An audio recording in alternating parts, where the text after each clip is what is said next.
Is muted. Okay, there it is. Hi, my name is Sam Beeson. I am the instructor for the English Basics and Composition course here through the Well-Educated Heart Academy, and I'm humbled to be with you.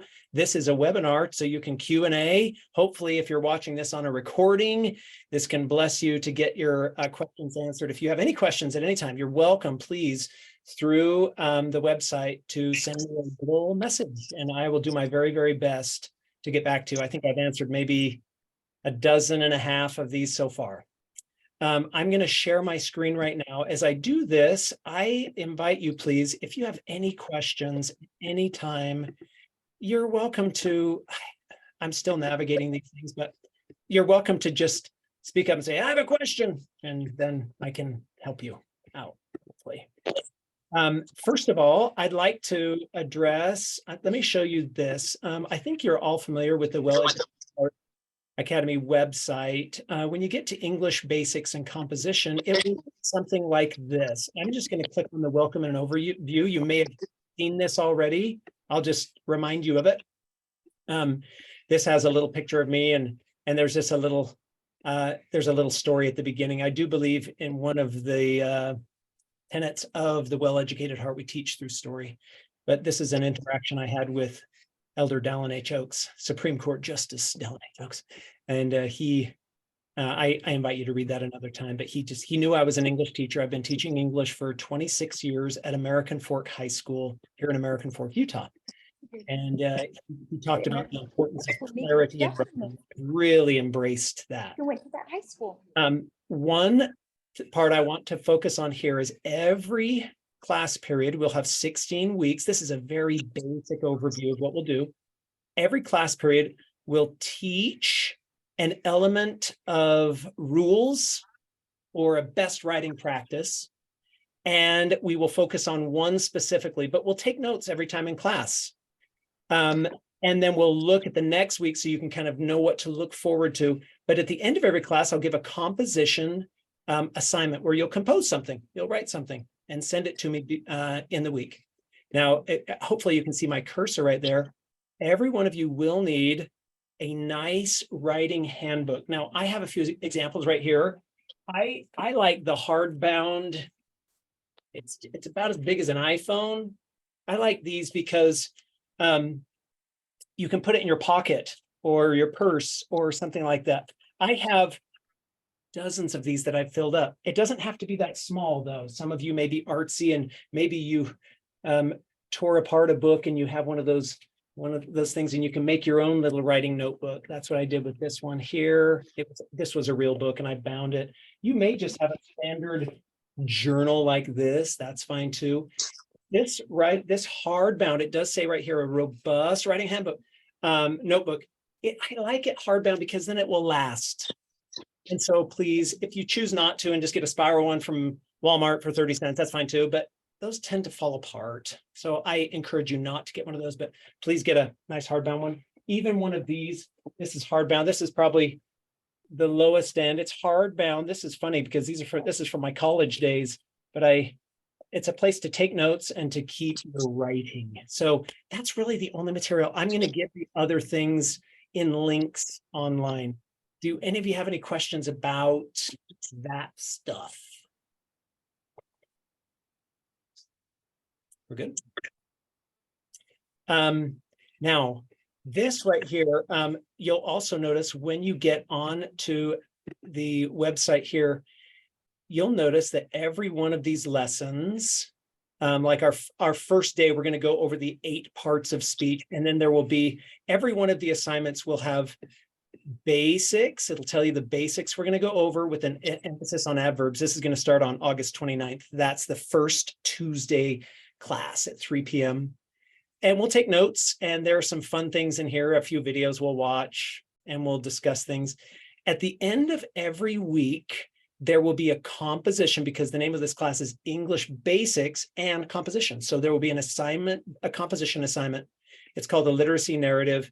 It will tell you what it is here. And again, we'll go over this on the first day. And then there will always be a sample of what it might end up looking like if you're doing it correctly. So you can read the assignment and see the model and then kind of mirror it a little bit. That's one of the things good writers do, is they mimic good writing, and they see those things. So it's pretty basic. Some questions that have come to me have been, hey, I have someone who's 12 years old. Can my daughter take the class? She's 12. And then I've had moms reach out and say, I really want to polish up on my own writing. Is it okay if I take this? In truth, there is a lot of research about grammar and punctuation that says that students, regardless of the age, and I think 12 years old is fine, will learn the rules, the spelling in the context of their own writing. So you can be any age. I would say the lowest is 12 years old. I wouldn't go any lower than that. I would prefer it more around age 14 or 15. I'm accustomed to teaching high school. And I taught at Utah Valley University as an adjunct professor of English and composition for 15 years. So I'm not there, but largely the concepts are the same. There's a basic rule, and then we seek to employ that rule in the context of your own writing. And then you'll send those things. And then when we meet the next week, usually I will communicate with you during the week and say, hey, I really want you to share that second paragraph. I like that. Can I pull that up? And you'll say, of course I can, Mr. Beeson. And then we'll share those things, and we'll all learn together. So that's really the basics of how the class works. Now, do any of you have questions? You're welcome to. And by the way, if you don't, it's fine. I'm accustomed to talking. I just keep doing that. But if you do, you can just unmute if you have a question.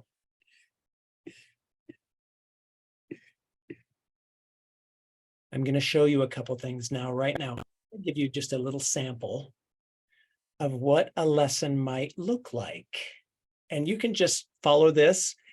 This is an abbreviated version. But boy, I am always thrilled, astounded at how creative and how smart the students are. And so I try to get out of the way a little bit with what's me talking a lot. I think you all can see this, and it's okay that you see this entire slideshow. I think I think most of us have eaten one of these. This is a Reese's peanut butter cup. Look at this one right here. I think you can probably see this. In fact, I'm going to go here. I'm going to make this big so we can see it. This is technically the same thing. Milk chocolate Reese's 2 peanut butter cups. King Kong. Real milk chocolate peanut butter cups. Now, this is kind of a thrashed wrapper. This is nice. This looks nicer.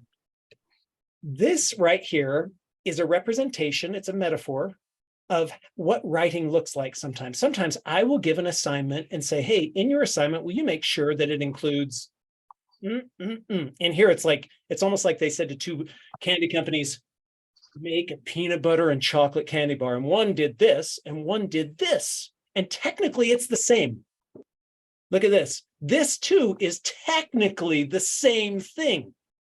Now, one of them you're like, well, I kind of like that little rope pull they got going on there. Maybe if they threw a little stain on that, that's nice. And look at those. Those are nice little hinges. But I think all of us, if a storm came or if there was an emergency, I think we'd want this one.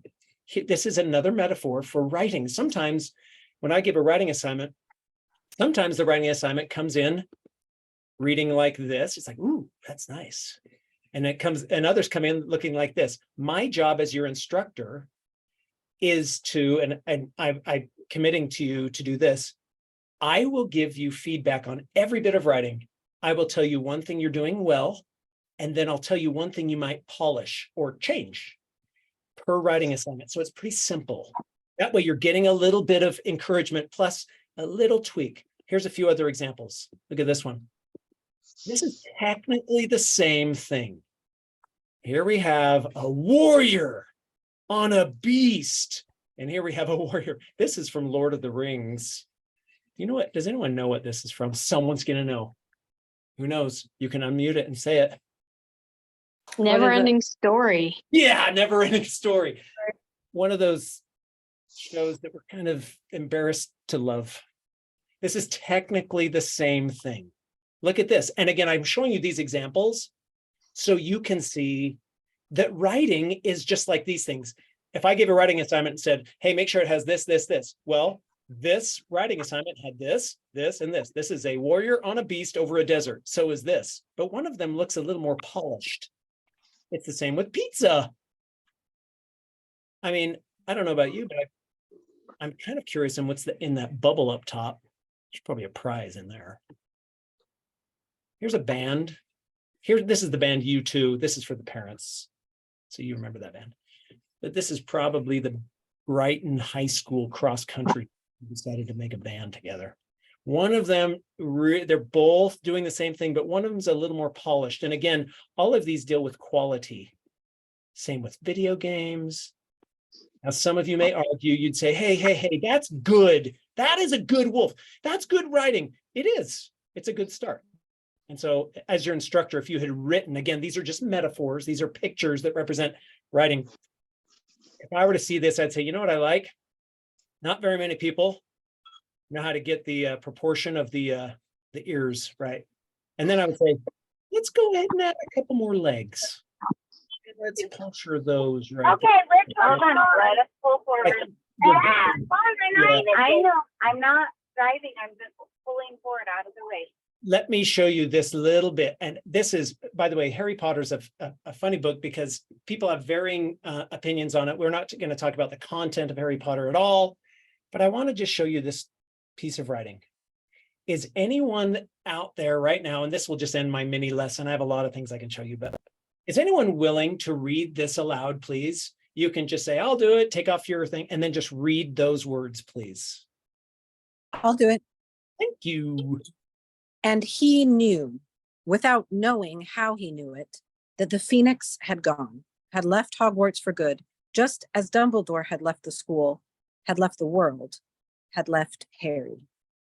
Well read. Well done. Good job. You're a good reader. Do you do audiobooks? Because that was very good. No, thank you. Now, as we look at that, and anyone can answer this, and this is just our last minute of this mini lesson about quality. This is simple writing. Maybe the biggest word is Phoenix or Dumbledore, but I would love 3 comments, please, and anyone can pipe in. What do you notice that feels like it's good writing? And it's like, I don't know really what it is, but I like this part. And anyone can pipe in. You can just unmute and say, I kind of like this part. I like the repetition of he knew, knowing, and he knew, and then again, had left, had left, had left. Isn't that just a simple thing? This is the repetition of the same word in different forms. This actually, in the English language, has a name. It's called polyptoton. To repeat a word in a different form is called polyptoton. It's kind of like discipline in discipleship is important. Discipline, discipleship, they share a root. But then we have this repetition. Thank you, Claire Owen. I'm seeing your name there. Sorry, thanks. And the repetition right here, had left, the school had left. And that has a name. When we repeat the same words at the beginning of phrases one after the other, that's called anaphora. So these are 2 rules that we may not know, but when you learn them, you can experiment. And that's one of the things we'll do in this class is we'll learn a rule and say, now here's a theme, let's write about this, but try to do that effectively. So thank you, Claire. Great. Who else?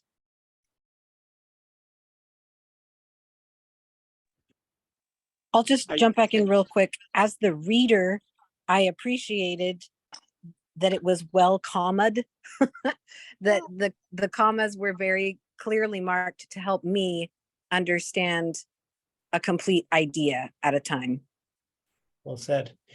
Commas are by definition a soft pause, and they are designed, like you said, I think that may have been Adele. I hope that was, I'm just seeing the name there, but the use of commas is so we don't misunderstand it. And I think all of us have read something and there's no commas and we want to take a breath, but we can't because there's no comma. Well, we can learn the rules.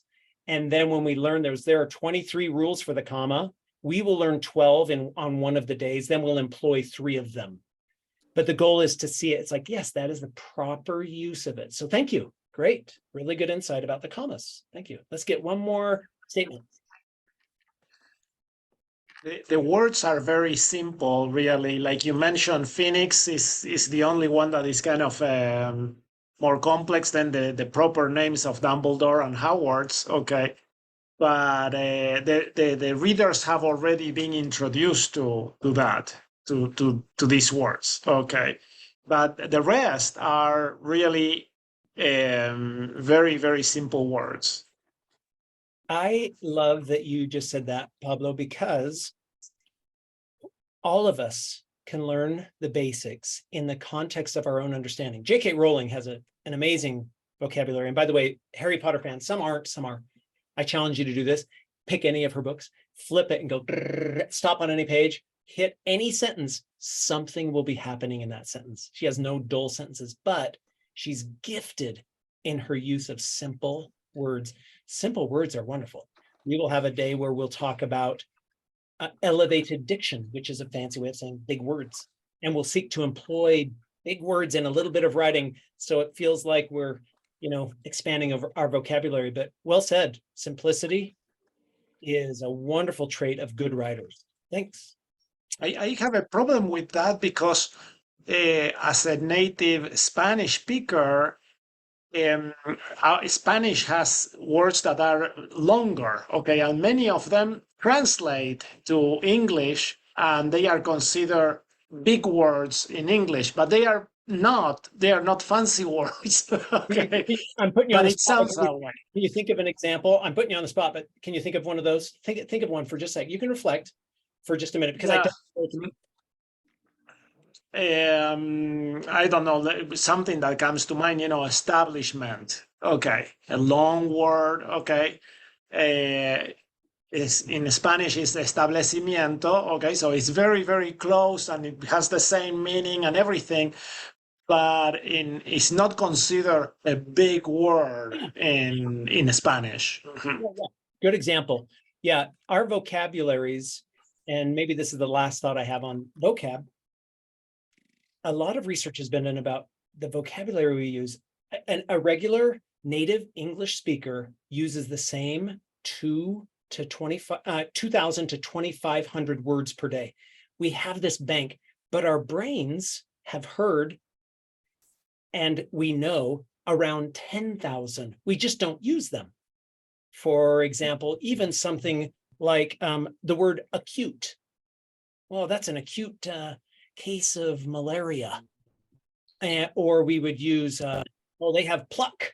That's a word that we don't use very often. So our vocabularies are big. One of the goals of this class will be to say, hey, let's use some elevated diction. Let's embed it so it doesn't detract, but maybe it enhances the writing.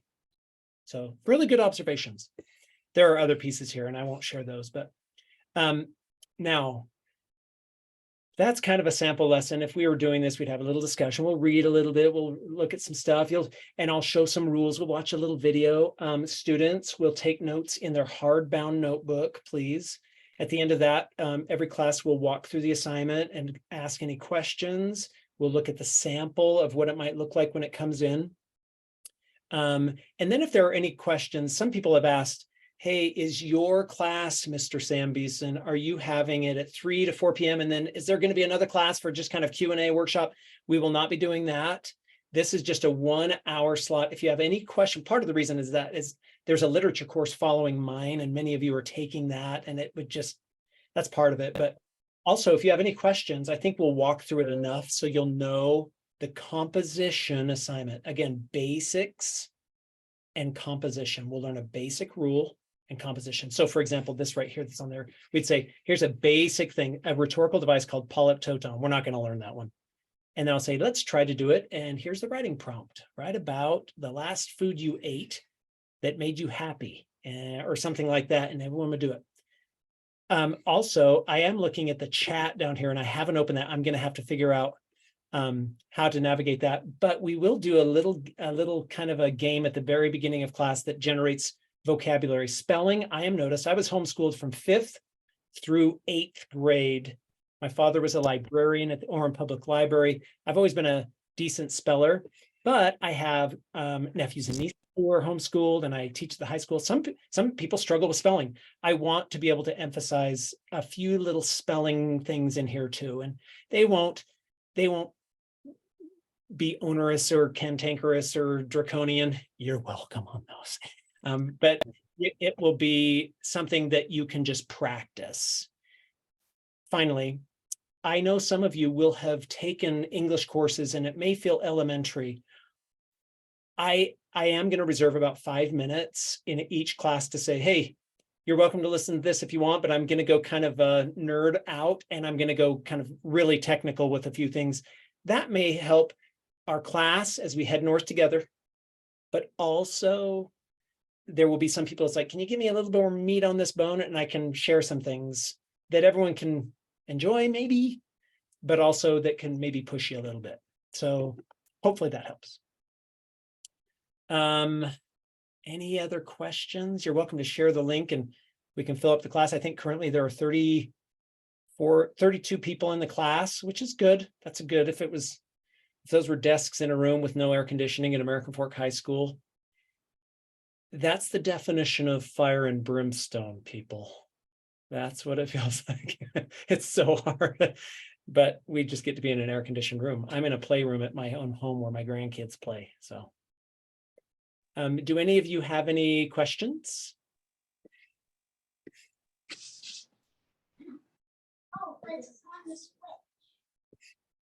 I think we may be good. Pablo Riboldi, co-host and master teacher.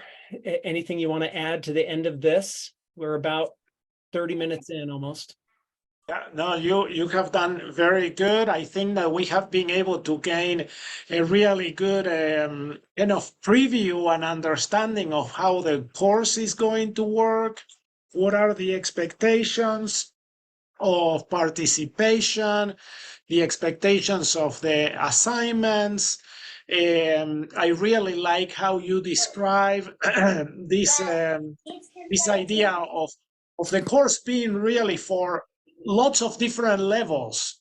Okay, everyone can always learn more, especially about this skill in writing, in expressing and practicing in a very low-key, low-threatening environment. All right, and so this course is going to be very useful for those who are just starting to get into the writing journey, those that are more experienced, students that may be in high school that want to start getting used to writing college applications and so on, and even for some of the parents, all right, that want to polish their writing skills and refresh this knowledge about how to use the rules and of composition. So awesome, really. Mm-hmm.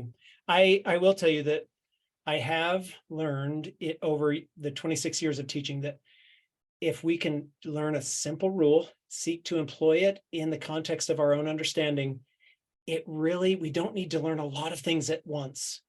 Mm-hmm. Frequently, English teachers are known for teaching a lot of things and then saying, okay, you're going to be graded on these things. And really, all we need is one or two coachings. And you're like, okay, I'm not going to make that error anymore. Oh, I'm going to make sure that becomes a tool in my writing toolbox. So thank you. I appreciate that. One last thing, I think I'm still sharing the screen. This right here, you'll notice this is published. And again, on the main screen right here in the welcome and overview, this has the kind of just a really simplified version of we'll write a one-page thing here. We'll write a half a page here. This will be act on something and then write about it. This will have you engage in the spirit of the well-educated heart, combining art with music and literature into a composition together. Here is a business letter. And here is academic writing specific.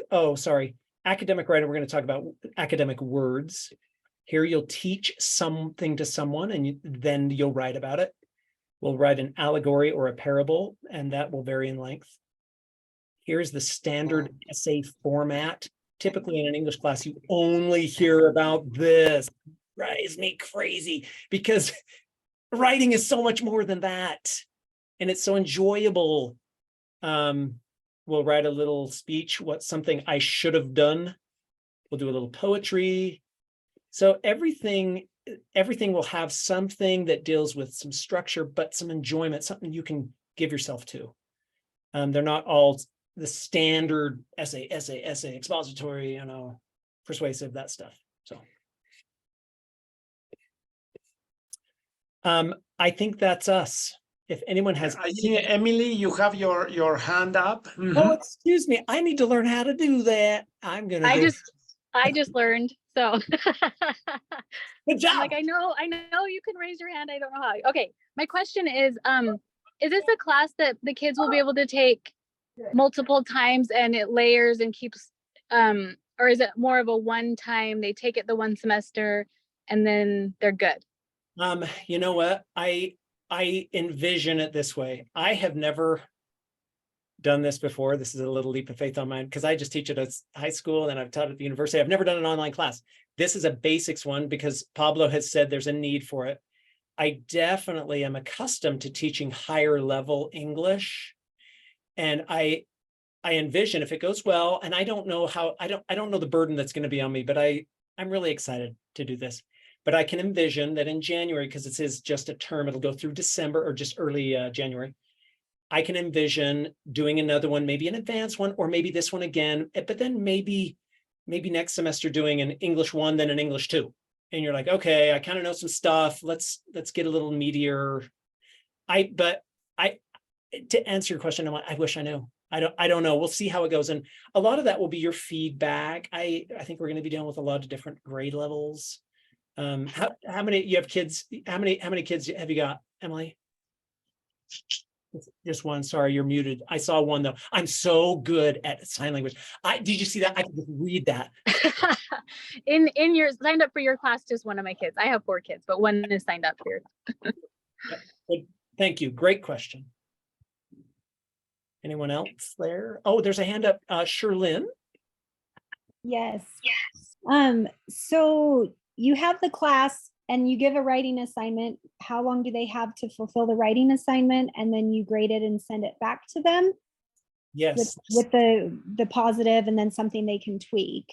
Yeah. The goal is to have it written by the Friday. So they'll have Wednesday, Thursday, Friday. They'll have a couple of days to polish something. That gives me a Friday, Saturday, and a Monday. Full disclosure, I don't answer emails. I don't do any work on Sunday. It's just a thing that is me. But if you send me like, I have a question on Sunday, I'm going to answer you early Monday. I just won't answer it because I have to have that. But I want to be able to read them, which will give me Saturday and Monday to be able to respond to them. So you do have a week, but it's really not a week. It's more of, if you want feedback, I get it by Friday midnight. That's the goal. So you'll have, hey, we had class Tuesday, I have Wednesday, Thursday, Friday, work on that and polish it up and then send it in. And then I can give some feedback plus correspond a little bit if I need to and say, hey, I want you to share, will you read that in class? Because we'll look at the assignment and we're going to highlight a few things. So that's the goal. That's a good question though. Awesome. And then also, is the class full? Because I have not signed my son up for it yet. No, Pablo just did this. Sign language, Spanish sign language, this means no. And he's, no, I don't know how many we have, but I think there's 32 currently in it. And we can have up to, how many? About 50, 60 students. Okay. And then, in an online class, that works actually really well because you have more participation, the opportunity to do more breakout rooms and so on. So it's not yet full, and we really hope to fill up all the classes. Mm-hmm. Thank you. Victoria, please. Yes, so I was curious about how these writing assignments get submitted, because you also mentioned having a writing journal, and also along that line, wondering if there is a digital format. My son struggles with writing. I was just but he excels at doing stuff in Google Docs. So I've always accommodated him in that way. I don't know how this format is. So Thank that's you. my question. Great question. Super. Firstly, the writing handbook, this will be a little challenge for some people because I am asking, please, that they take notes by hand. Now, if they want to take notes by hard, like if they want to get a Google Doc and just keep that open, I am not opposed to that. The learning is more important. I would love for them to learn the concept, but I will tell you that in my years of journaling, I started journaling in 2006 every day, and I have a daily journal since 2006. Each year has a theme, and I have found that people who handwrite, regardless of their chicken scratch, some students they write, and I'm reading it, and it looks like they put their pencil right here, and they were writing like this. It is so bad. Their penmanship's horrible. But if they'll give it a shot and do it, their thinking emerges differently. It's a little more thoughtful. But I'm under no misconception that handwriting notes is the way. I encourage strongly a hardbound, robust journal, so that not only can you keep the notes, but you can keep also a journal of reflection of this era of your life. You're going to learn some stuff, you're going to write some stuff. But to your second part of your question, how do we hand it in? I think I still need to talk to Pablo about that, but you do hand it in through this website. Pablo, I'm pointing at you right now. Yes. Yeah, so the way that it works, okay, and this works actually really well and easily, okay. If you have your son with a phone, okay, you can have the Mighty Networks app on the phone, and they can log in to their account here on the phone and everything. And so another app that my students have recommended that they use is called Tiny Scan or Adobe Scan. And those two applications, basically, they access the camera of your phone. And so you take a picture of the page of your notebook, okay, where you had the written assignment. You take a picture, take another picture, and so on. And as you take the pictures, this application creates a PDF file of the pages, okay? It's really, really easy. And then you upload the PDF file into the chat here for the week's lesson. All right. So, for example, Sam, if you can close here this the window, go down to the assignment, okay, for week 1. There, the composition assignment. So here we have the assignment. And then if you keep scrolling to the bottom, you are going to have here the chat part, all right? And so in here, share your thoughts. The students will be able to upload their PDF file with their notes. Is that okay? Add photo or file? There it is. Great. That's right. So add photo or file, and you just and if you do it directly from the phone, even is even faster, because you are taking the pictures on the phone, creating the PDF file on the phone, and uploading in the phone. That is so I just learned that right now. We're learning together. I will tell you that I would prefer, please, all of the composition assignments, again, at the end of every one, like we just saw there, that they are typed, because we want some exactness. But there will be some who I will say, hey, will you please, those of you who are proud of your journal, can you show us, can you take a picture and so we can see those? And so we can see what makes for, and I'm going to talk journaling a little bit of what makes for a good journal. I am a firm believer that the handwritten journal is the most important document in human history. It is so essential to have our lives documented. That's where we learn about our ancestors, how things are preserved. But thank you, Pablo. That helps tremendously. So hopefully, Victoria, hopefully that helps. So you'll just put it there at the bottom. There are some students. I have had some students in my classes, especially in science classes, where you have formulas and diagrams and drawings, schematics, and so on, where having handwritten notes is the way to go, okay, because it's just so much easier to draw something than trying to create it on the computer, really. Yeah, the double helix of, you can't do it on a computer. Yeah. Good. It's way harder. Okay. But there have been some students that literally just cannot write. All right. And so they have to type their assignments on the computer. And usually, of course, I let them do that if that is their only way or the best way for them to be productive. Okay. The quality does change. It's really substantial, the difference.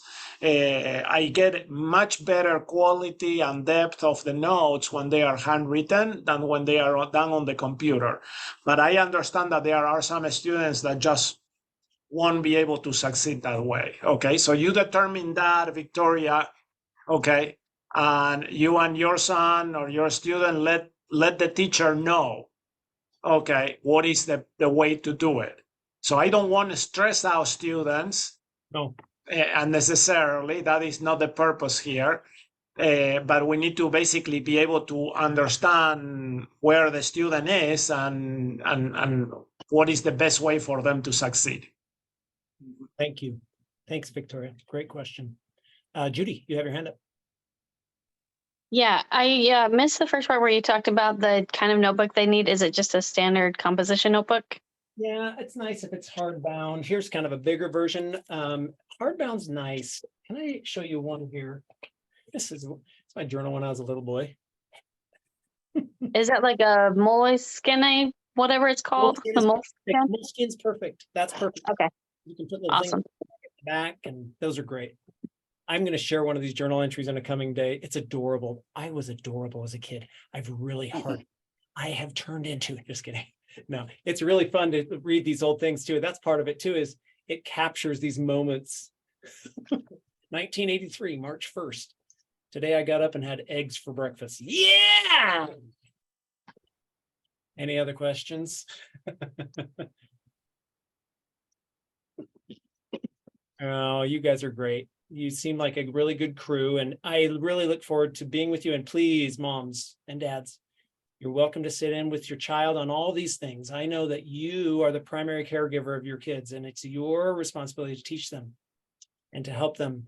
And we buttress and support your efforts. We will do it. We'll learn the basics, and we'll do some composition, and hopefully that'll lead to some enriching discussions with you, and you'll feel like your kids are getting the language arts and some rules that are consistently emerging in writing. So I appreciate getting to see you all, and thanks for your good questions. I am going to stop the recording right now because I learned how to do that. Okay, now it's off. Okay, now look, now that it's not recorded, now we're really good. Just kidding. My wife says, you need to calm down. That's what she tells me. Victoria, don't nod your head at that. She's like, yep, you do. Well, what a privilege to be with you. Anything else, Pablo? Anything else? Anyone else? Not so, there were some questions in the chat. Again, the course is going to be a semester-long course. So we start, late the last week of August.